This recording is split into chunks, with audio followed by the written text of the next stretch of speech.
윤석열 대통령 측이 헌법재판관들의 정치적 편향성을 문제 삼으며 자진해서 탄핵 심리에서 빠지라고 요구하고 있습니다. 윤 대통령 형사사건은 배당이 이뤄지며 본격적인 심리 절차가 시작되는 가운데 검찰은 자녀 사건 수사에 속도를 내고 있습니다. 취재기자 연결합니다. 김태원 기자.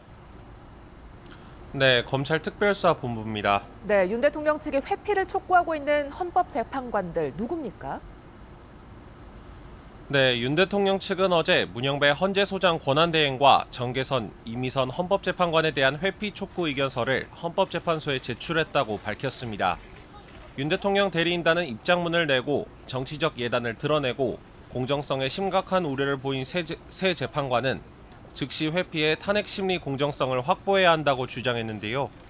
여권과 윤 대통령 측은 최근 문 대행이 과거 민주당 이재명 대표와 교류했고 정계선, 이미선 재판관은 가족이 진보단체나 국회 측 대리인단과 관계가 있다고 주장하면서 탄핵 심판 공정성 논란을 부각하고 있습니다.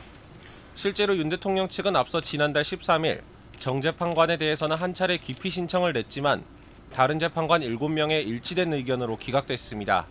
이와 같은 문제 제기에 헌재는 탄핵 심판 심리는 헌법과 법률을 객관적으로 적용해 이루어지는 것일 뿐 재판관 개인 성향에 따라 좌우되지는 않는다는 입장입니다.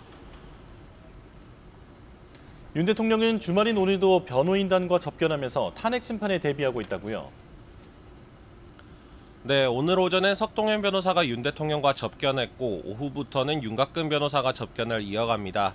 오늘 4일 열리는 5차 변론 기일에 이진우 전 수방사령관과 여인영 전 방첩사령관, 홍장원 전 국정원 1차장 등이 국회 측 증인으로 출석하는 만큼 신문에 대비하는 차원으로 보입니다. 현재 윤 대통령이 수용된 서울구치소 앞에선 탄핵 반대 집회도 매일 벌어지고 있습니다. 주말인 오늘 오후가 다가오면서 현재 수백 명에 달하는 지지자들이 구치소 주변에 모여 있는 것으로 파악됩니다. 경찰은 기동대 경력을 투입해 찬반 집회 측을 분리하는 등 우발 상황에 대비한다는 방침입니다. 네, 윤 대통령을 기소한 검찰, 이제는 자녀 사건 수사에 속도를 낸다고요? 네, 검찰은 어제 오후 경찰청 국가수사본부에 검사와 수사관을 보내 주요 인사 체포조 운영 관련 자료를 확보했습니다.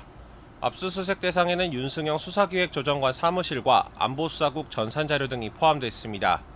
검찰은 국수본이 계엄 당일 방첩사 요청에 따라 주요 인사 체포조 활동에 강력계 형사들을 지원했다고 의심하고 있습니다. 이에 대해 경찰은 단순 안내 목적이었을 뿐이라며 의혹을 부인하고 있습니다. 윤 대통령 등 주요 피고인들 수사는 끝났지만 검찰은 잔여 사건 수사에 속도를 내고 있습니다. 이 밖에도 지난달 23일 박성재 법무부 장관을 피의자 신분으로 불러 비상계엄 직전 국무회의가 진행된 경위와 계엄 선포를 사전에 알았는지 등을 추궁했습니다. 윤 대통령 사건을 포함한 내란 사건은 사실상 한 재판부가 전담하게 됐죠. 네, 서울중앙지법은 어제 형사합의 25부에 윤 대통령 사건을 배당했습니다. 이미 김용현 전 국방부 장관, 조지호 경찰청장, 노상원 전 정보사령관 등 사건이 같은 재판부에 배당돼 있는 상태인데요. 내란 혐의로 기소된 피고인들 가운데 군사법원에서 재판받는 현역 군인들을 제외하면 사실상 내란 사건을 전담하고 있는 겁니다. 윤 대통령은 이번 달 중으로 몇 차례 공판 준비 기일을 거친 뒤 늦어도 다음 달부터는 본격적인 재판을 받게 될 전망입니다.